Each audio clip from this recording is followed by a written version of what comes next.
Olá, está no ar mais um Corações e Mentes, programa do Núcleo de Psiquiatria do Sindicato Médico do Rio Grande do Sul. E hoje nós vamos falar sobre a audição. A audição está diretamente relacionada à comunicação, à aprendizagem e à interação social. Quando existe uma perda auditiva não identificada ou não tratada adequadamente, os impactos podem ultrapassar a dificuldade de ouvir, envolvendo aspectos emocionais, sociais e cognitivos. É importante destacar que a surdez não significa necessariamente em limitação cognitiva. É justamente essa relação entre perda auditiva, cognição e saúde mental que nós vamos discutir hoje. E para essa conversa, nós recebemos o médico otorrinolaringologista, Dr. Vânios Roevel. Vânios, seja bem-vindo ao Corações e Mentes. Obrigado, Ricardo. Vamos falar um pouco sobre a audição, os benefícios da audição e os cuidados que nós temos que ter com a nossa audição. Eu queria agradecer ao sindicato pelo convite e estou à disposição para tirar dúvidas e esclarecer o nosso público. Pois é, eu sou psiquiatra. Segundo os nossos parcos conhecimentos da parte da audição,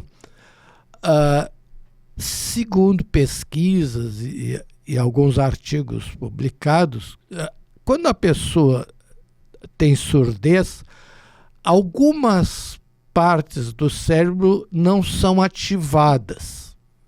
Então, isso causa um prejuízo a quem é paciente com essa patologia. Gostaria que tu falasse sobre isso. Bom, para assim, mais esclarecer para o público, que às vezes nem todos são médicos, talvez pudessem entender bem como que se procede a fisiologia da audição. O nosso ouvido, e nós conhecemos bem o ouvido, ele é como se fosse um sensor, ele capta o som e, através de um emaranhado, um complexo interno do ouvido médio, ele lança para a cóclea, que é uma parte do ouvido interno, os impulsos sonoros, da onda sonora. A cóclea é o órgão interno do ouvido que se encarrega de fazer a conversão, vamos usar um termo bem simples, para um estímulo elétrico para o nervo do ouvido. E esse nervo do ouvido, evidentemente, vai chegar ao nosso córtex cerebral, onde temos o centro auditivo lá. E essas vias todas precisam estar íntegras para que o som chegue e a gente consiga compreender. Mas é justamente lá no cérebro, que é por onde a gente realmente escuta, é pelo cérebro. Né? O cérebro é que nos faz escutar, entender, perceber, decifrar, né? as palavras e ter poder fazer depois a comunicação com a fala, evidentemente. Mas nessa área cerebral, quando o estímulo sonoro chega lá, ele estimula essa área e essa área trabalha. Na pessoa com deficiência auditiva, seja ela neurosensorial, que é a maioria desses casos com a idade começa a aparecer, que é o envelhecimento dessa parte neural, essa parte do nervo, do ouvido, o desgaste. Isso faz com que aquela área que precisava ser acionada, ela é menos acionada e se torna um pouco ociosa, talvez porque o estímulo não esteja chegando com a intensidade que deveria chegar. Essa área, então, passa a procurar outras formas de conseguir captar. Por exemplo, eu estou conversando contigo aqui, tu está falando alguma coisa, e se eu tenho alguma deficiência auditiva, eu tenho que fazer um esforço muito maior para conseguir entender. Isso porque eu preciso utilizar um pouco da minha reserva cognitiva, que é a memória e outras funções, para compensar a falta do estímulo auditivo mesmo, né? Nessas situações é que começam a aparecer, às vezes, problemas com o tempo. Não é da primeira vez, não é uma surdez temporária de algumas horas ou de alguns dias que vai dar esse tipo de problema. Mas é uma diminuição da audição, uma surdez, com o tempo, 1 ano, 2, 3 anos, começam a aparecer problemas de dificuldade também do ponto de vista cognitivo da pessoa.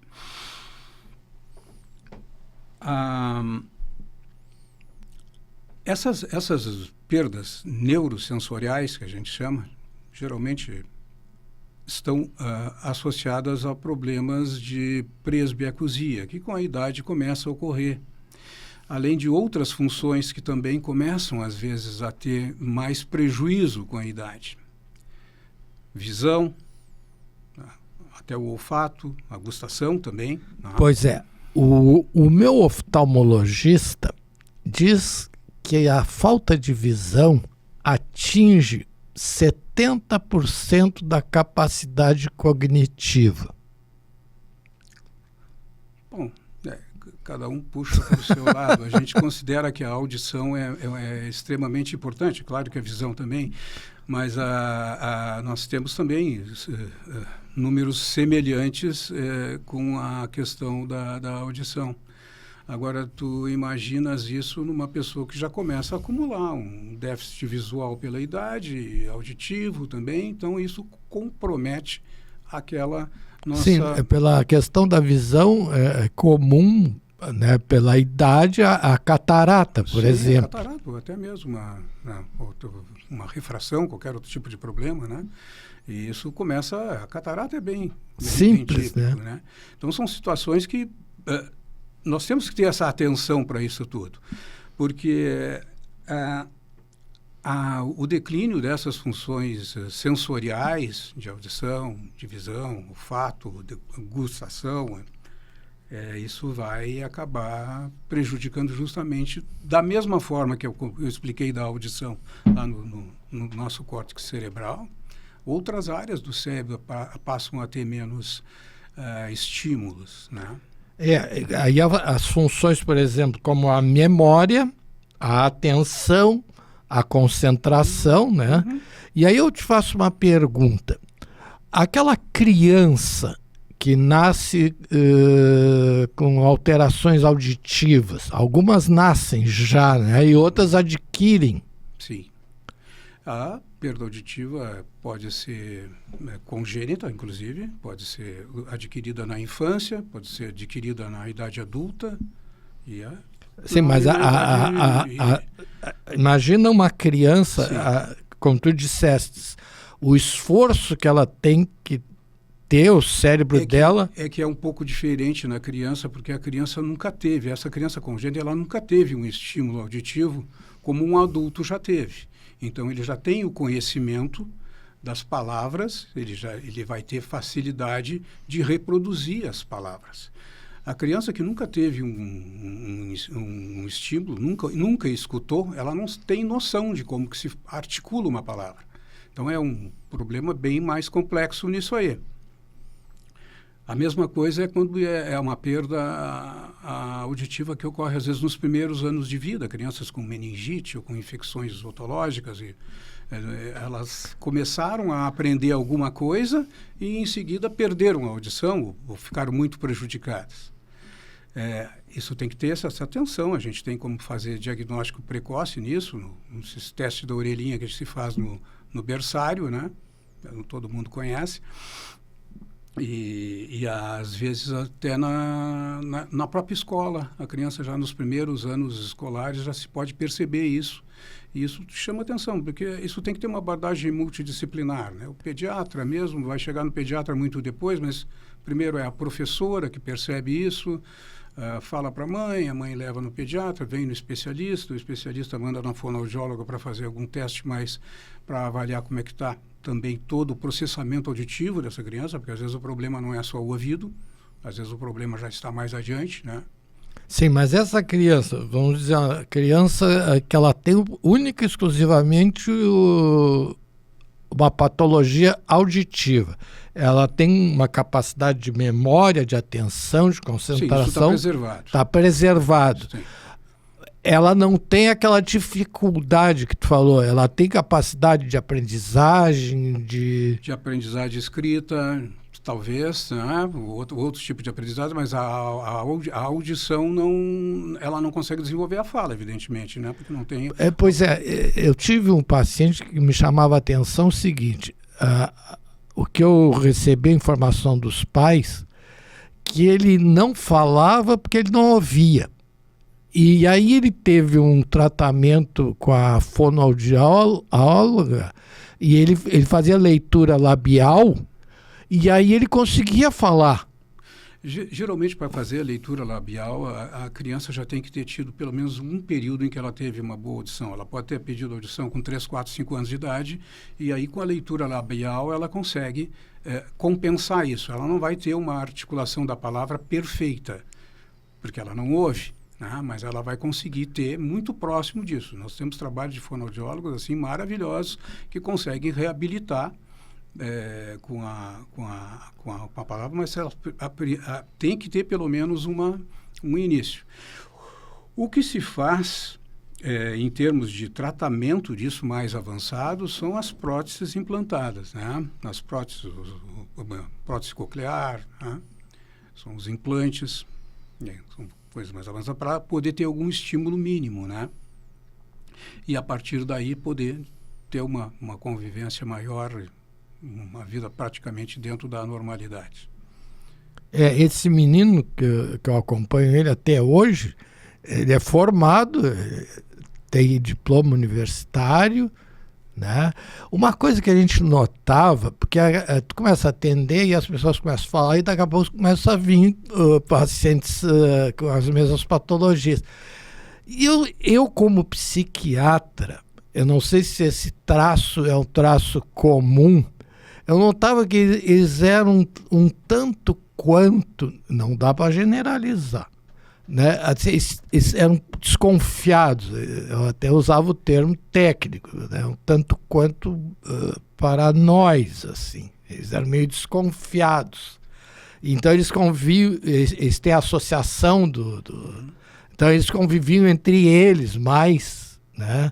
E se relacionavam mais entre, principalmente os adolescentes, né? Então eles namoravam entre eles, a maioria entre eles. Tinha alguns que tinham... Eu acho que essa postura deles de estarem um pouco mais reservados é por causa da própria deficiência deles. Eles não conseguem alcançar o que uma pessoa que tem uma audição normal tem. Então, eles acabam sendo um pouco mais reservados quando estão interagindo com pessoas com audição normal. E eles buscam realmente a convivência no grupo deles, né? Eles gostam até de se fechar neles, usam muito, às vezes quem tem surdez profunda usam linguagem de sinais, né? E a convivência deles, inclusive, às vezes acabam casando-se, né? E tendo famílias dentro de grupos mais homogêneos. Assim. Isso, e tu falou em questão genética, surdez genética, né? Sim, tem a surdez, as perdas auditivas, algumas genéticas, mas geralmente por exemplo, são um casal adquiridas durante a gestação, né? Não teria, por exemplo, os filhos desses... Não é um gene transmissível. Tá, até tem um filme que tem 2 filmes. A história é a mesma, mas tem um que é em francês e outro é em inglês. Não sei se tu já viu esse filme, que a filha de um casal de surdos, o irmão dela é surdo. E ela não era surda e ela falava, e ela queria ser cantora. E tu não viu esse filme? Não, tem 2 versões. Não vi esse filme, mas é muito comum um casal de deficientes auditivos acabarem tendo filhos totalmente normais de audição. Não tem uma relação assim direta como outras alterações genéticas. Porque às vezes a surdez não é genética, porque às vezes a surdez é adquirida durante a gestação, durante o pré-natal, né? Uma surdez pré-natal, ou a mãe que teve rubéola. Ou alguém Rubéola, teve, né? Quais outras patologias? Patologias dessas virais, geralmente rubéola, meningite. A rubéola é a mais comum, É a né? mais comum, é a mais Isso. comum. E qual é a diferença, para deixar claro aqui para os nossos telespectadores, entre surdez e limitação cognitiva? Bom, devido à surdez, óbvio. Certo. Tem uma diferença grande nisso, mas tem proximidades, né? Não quer dizer que todas as pessoas com deficiência auditiva vão desenvolver algum problema cognitivo, mas é uma boa possibilidade. Cerca de 40% das pessoas que têm uma perda auditiva com a idade grande podem ter problemas cognitivos significativos. Mas a relação não está implicada na questão aquela questão que eu falei no início aqui, do estímulo que nós temos que ter lá no córtex cerebral. Esse estímulo que não está deixando de acontecer, ele acaba abrindo espaços para que tecidos fiquem, vamos usar um termo bem simples aqui, atrofiando, vamos dizer assim. Né? O que não é usado, não é estimulado, atrofia. Para entender bem assim. E é claro que a percepção da audição, ela precisa ser conservada. E isso eu acho que quanto antes se puder fazer o diagnóstico e aí a correção do problema auditivo, nós estamos prevenindo problemas cognitivos futuros. Né? Tá. No caso das pessoas já da maior idade, a famosa... Os idosos. A perda auditiva, ela causa um impacto psicológico, né? Por exemplo, no caso da psiquiatria, existe relatos e estudos de depressão e ansiedade e a chegada antecipada da demência. Sim. Gostaria que falasse sobre isso. Acho que isso é a parte mais importante na prevenção, né? Porque nós falamos um pouco de infância, coisas que se pode ser corrigido desde a infância, mas tem coisas que a gente pode antever. Então, o início de uma perda auditiva, às vezes, é quase que imperceptível. O indivíduo com 40, 50 anos já tem uma perda auditiva e não percebe isso. E daqui a pouco ele começa a ter dificuldades de ouvir, mas ele acha que aquilo não é ainda uma perda auditiva, é questão do ambiente, ou que as pessoas estão a falar um pouco mais baixo, mais abafado. Eu não gosto muito de conversar com essa turma, porque eles falam muito baixo, falam muito para dentro. Na verdade, a pessoa já está com alguma perda auditiva. E isso vai aumentando com o tempo. Daqui a pouco vem reclamações dentro da família de dizer que está ouvindo o aparelho de som muito alto, televisão, ou um rádio muito alto. E às vezes falam muito alto, né? O mais comum dessas pessoas é começarem a pedir a repetir. Não? Como que é? Repete para mim, hein? Ah, tá. Ele entende. Então, a parte cognitiva dele está perfeita. Ele não tem problema nenhum cognitivo. Ele tem um problema de audição e pede para repetir. E, às vezes, confunde com a doença cognitiva outras, em que a pessoa, mesmo ouvindo bem, acaba fazendo esse tipo de questionamento e pode parecer que é uma coisa e não é outra. Então, é importante a gente diferenciar bem isso. E o que diferencia isso categoricamente? É um problema auditivo? Um exame simples, uma audiometria. É um exame bem simples, uma cabine fechada ali, com os fones de ouvido, todo mundo já viu isso em algum lugar. Vai ouvir e vamos ver. Geralmente, essa perda auditiva, com a idade, ela tende a aparecer naquelas frequências mais altas, mais agudas, acima de 4.000 Hz, 6.000, 8.000 Hz, que são frequências que nos dão uma facilidade de entender melhor uma conversa. Se nós estamos num ambiente silencioso, como estamos aqui, possivelmente uma pessoa com deficiência auditiva leve vai entender perfeitamente tudo que eu estou falando. Mas se nós estivéssemos aqui numa mesa de restaurante com barulho, com ruídos, já haveria dificuldade de comunicação. Aí entra no que tu me perguntou. A perda auditiva da pessoa pode levar a uma demência? Sim, lá adiante sim. Com o tempo, sim. E, como te disse, em 40% dos casos. E isso ocorre porque a pessoa, no primeiro momento, já não está ouvindo muito bem e se sente um pouco constrangida de estar pedindo para repetir. E a partir daí começa a se isolar, faz um isolamento social, que é a primeira parte, que aí pode entrar também a questão da depressão. Exato. Também comentasse.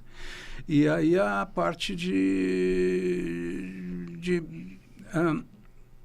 vai progredindo. E aí cada vez tem mais coisa, a pessoa já não quer mais sair de casa e vai ficando isolada, e isso aí acaba também aumentando a possibilidade dessas outras áreas de memória, porque o centro de memória, isso é tudo muito próximo. E essa área ali toda acaba ficando contaminada, vamos dizer assim, pelo desuso da audição. Isso. E agora, pelo que tu falou, existe uma solução até certo ponto que eu consideraria simples e fácil.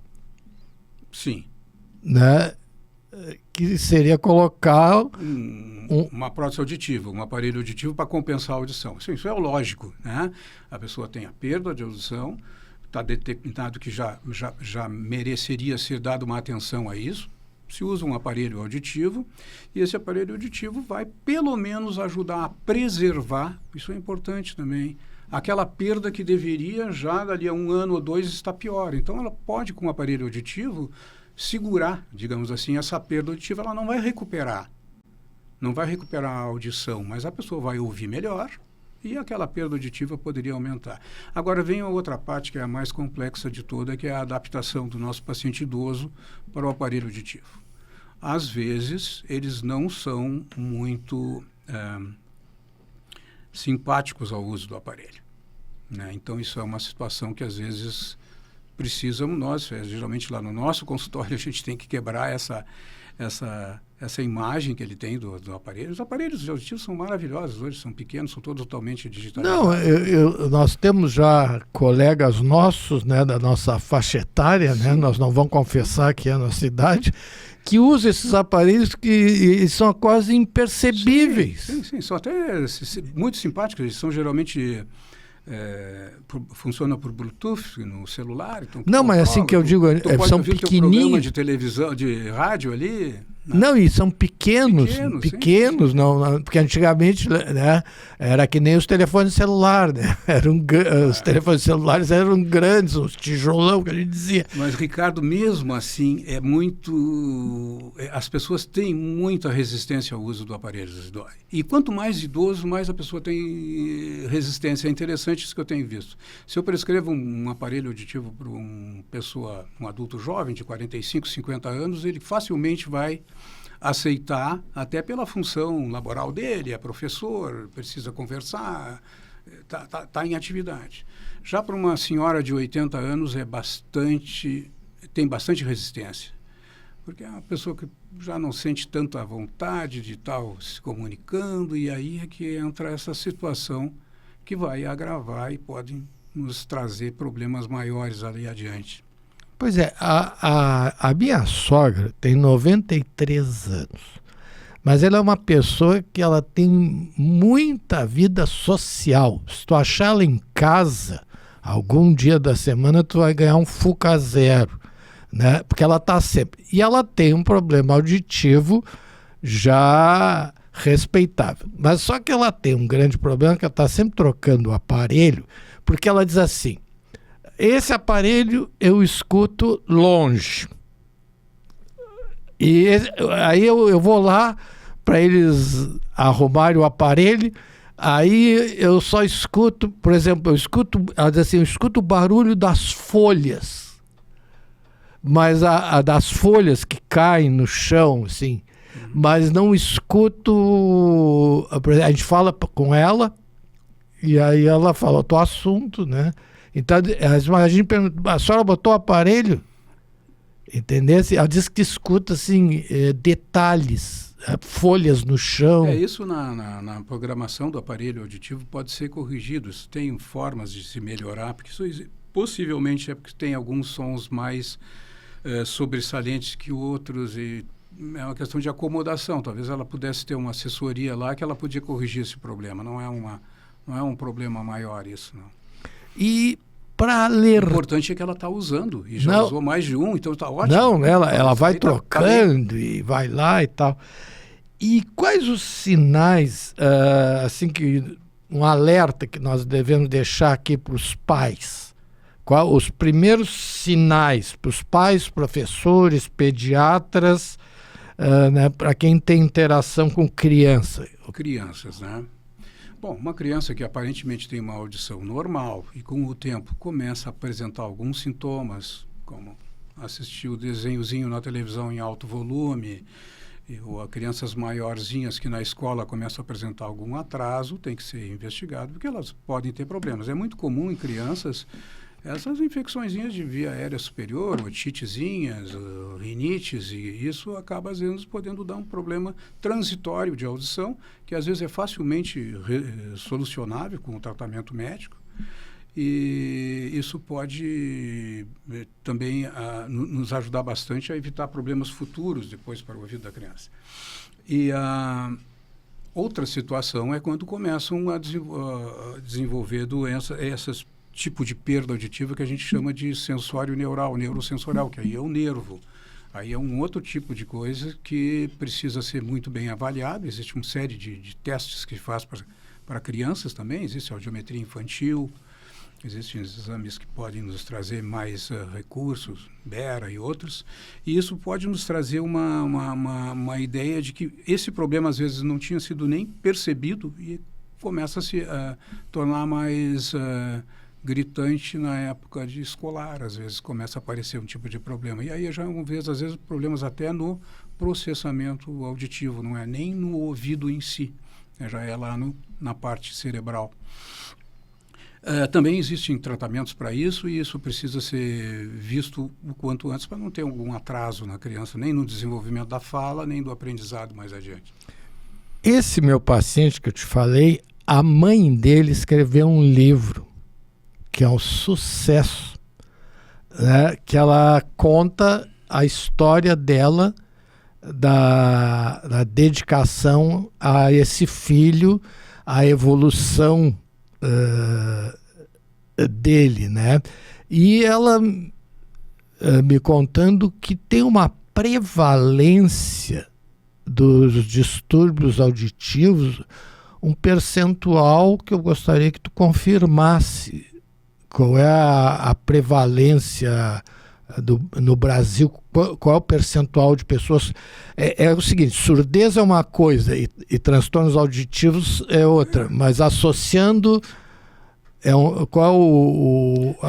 que quando tu fala de surdez, do questão do ouvido é uma coisa, agora problemas auditivos podem estar em outras áreas que não só do ouvido, tá? Nós já falamos dessas vias, não tenho essa informação para ti, assim, de porcentagem da população que possa ter isso exatamente. Posso ter ver outra hora. Mas ela me falou na época, mas eu não quero aqui... a gente falar em números é sempre perigoso, porque a gente dá um percentual. Mas eu me lembro, assim, não é um dado científico, mas que era um percentual razoavelmente representativo. Sim. Não saberia te dizer, mas não deve ser um percentual altíssimo, claro que não, né? Porque nós temos uma população infantil muito grande, então não seria compatível com isso, mas não deve... Algum problema sempre tem, poderia-se dizer que talvez lá por volta de 10% das crianças pode ter algum tipo de problema, às vezes transitório Mas é fundamental essa avaliação, né? Sim, essa avaliação já é feita de rotina no berçário, quando as crianças nascem, né? Já como prevenção de algum problema maior, e aí é uma taxa bem baixa, não é perto disso que eu falei, mas depois com as doenças adquiridas na infância pode ter algum valor, um valor um pouco mais elevado nisso aí. Isso, mas é fundamental saber que nós temos soluções, né, que eu até considero simples, né, em certo ponto. Tem tido muito avanço recentemente. Nos últimos 20 anos, o que se teve de avanço na questão da audição foi impressionante, que se conseguiu já em termos de melhora. Nem sempre são soluções simples, são soluções às vezes bem complexas, mas se vislumbra melhora nisso. Inclusive, se tu comentasse aí de alguma pessoa com problema auditivo, que hoje tem uma vida normal, né? Então é isso. Possivelmente se foi feito um trabalho ao longo da vida dele, né? E há uma preocupação, por exemplo, a linguagem de sinais, né? Hoje, nas palestras...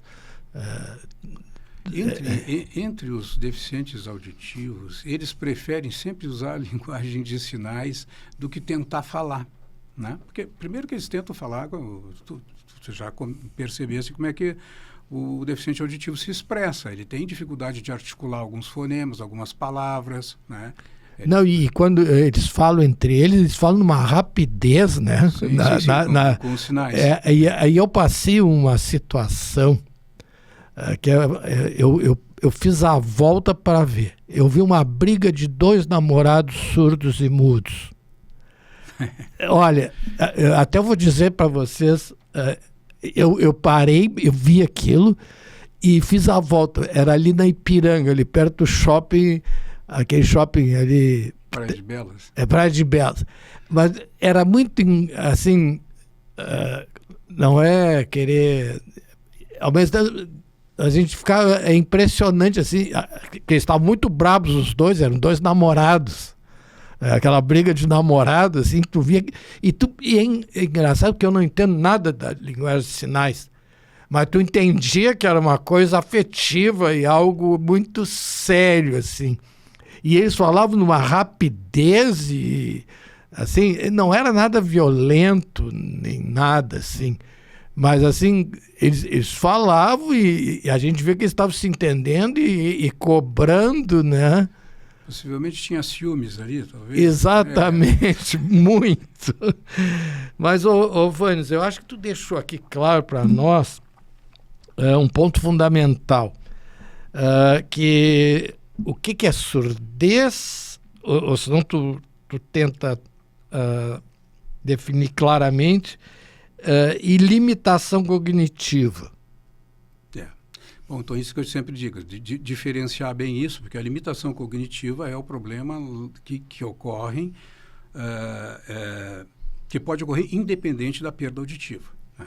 Uma coisa é independente da outra. Né?